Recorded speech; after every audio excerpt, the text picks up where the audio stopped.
And for more on today's global wave of cyber attacks, we're joined now on the phone by former FBI special agent in charge of cyber, Leo Taddeo, now the chief information security officer at cybersecurity firm Cyxtera Technologies. Leo, good morning. Good morning. I'm wondering how prepared many of these firms are for a ransomware attack. They've been in the air for a while. Do a lot of these firms have data backed up, or are they in a situation now where critical information is out of their reach? Well, not all firms have the same level of maturity when it comes to security, and even within firms, some departments may have better security than others. So it's a mixed bag.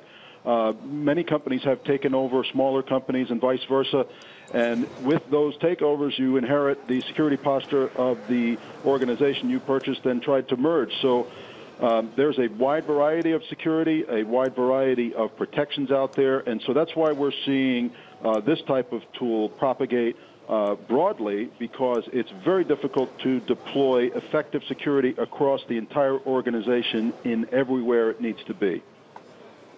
Leo, clearly, I guess you want clients to use good email hygiene and not get into this situation, but if a company is in this position now where they've been hit with this kind of attack, what do you advise them to do? Well, the first step is to obviously try to limit the spread of the virus from moving from one part of your organization to the other, and if you haven't been infected yet, obviously to prevent that infection by understanding the indicators and configuring your system to spot those indicators and cut off any access from those infected machines. But once you've been infected and once it's hit devices on your system, then the question is, how important are those devices? Do you have backups for those devices and for that data? And how long will it take you to recover? If, in fact, you've lost data, then there is an impact review that has to be done, and recovery efforts need to be made. But again, it's not an easy process. This isn't a one-size-fits-all problem. Even within organizations, there will be parts of the organization that lose data that's ultimately not very critical, but the fear for every agency is that something irreplaceable will be lost. We're sort of tallying the names as we get them. New ones come up every hour. The latest is Merck, but also Maersk, the Danish shipper, WPP, the British advertising giant, Rosneft of Russia, the oil company there. Is there any thread, anything you can glean from the fact that it's seemingly random companies from various countries? It does remind us of what happened with the ransomware attack in May.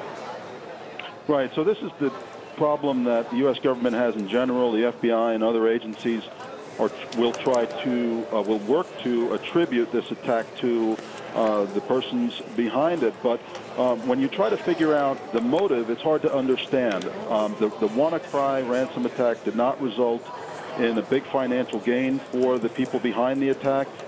Given the diversity of victims in this case and the widespread impact, it's hard to understand who the actor is behind it based on the motive. If it were a financial scheme, we would understand that it may be a criminal group. If it were to influence our diplomatic or defense policies, we could understand that it might be a nation state. But this appears to be more of what I would characterize as cyber vandalism, and it's hard to understand from that point of view who would go through the time and effort to create this kind of impact. It could be a nation state that is trying to get our attention, and there are a few out there in today's headlines, but before hearing from a government official, it'd be hard to make any serious attribution in this case. Hey there, thanks for checking out CNBC on YouTube. Be sure to subscribe to stay up to date on all of the day's biggest stories. You can also click on any of the videos around me to watch the latest from CNBC. Thanks for watching.